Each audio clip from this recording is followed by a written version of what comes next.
Alors, est-ce que ce sont les hommes ou les femmes qui a la plus grosse matière grise? On entend souvent dire que le cerveau des hommes et celui des femmes sont fondamentalement différents. Les hommes seraient plus rationnels, meilleurs en maths, et les femmes plus intuitives, meilleures en communication. Bref, Mars contre Vénus si vous avez la référence.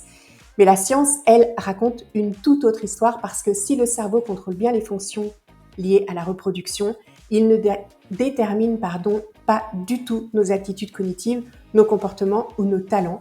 Les recherches récentes en neurosciences le prouvent, les filles et les garçons ont les mêmes capacités cérébrales quand il s'agit d'intelligence, de mémoire, d'attention ou de raisonnement. Et pourtant, certains persistent à chercher des différences structurelles dans le cerveau. Alors oui, c'est vrai, en moyenne, le cerveau des hommes est un petit peu plus gros que celui des femmes, mais ce n'est pas la taille qui compte. Et d'ailleurs, rappelez-vous, Einstein avait un cerveau plus petit que la moyenne et pourtant, on sait comment l'histoire s'est terminée. En réalité, quand on compare des cerveaux d'hommes et de femmes de même volume, les différences disparaissent et surtout, aucun cerveau ne ressemble à un autre, pas même entre deux femmes ni entre deux hommes. Pourquoi? Eh bien parce que nos cerveaux sont plastiques tout simplement. Autrement dit, ils se transforment tout au long de notre vie, selon nos expériences, notre éducation, notre environnement, nos apprentissages, etc.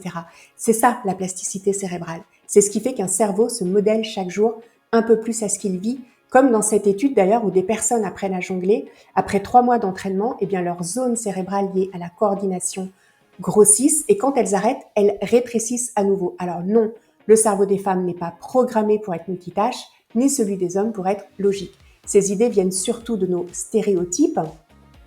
Et d'ailleurs, les stéréotypes, eux aussi, modifient le cerveau. On l'a vu dans une expérience célèbre, 2 groupes d'élèves font le même test de mémoire, mais à un groupe, on a dit que c'est un test d'art plastique, à l'autre qu'il s'agit de maths. Résultat, les garçons réussissent mieux quand on parle de maths et les filles mieux quand on parle d'art plastique. Alors, la preuve que le contexte influence les performances, mais pas le sexe.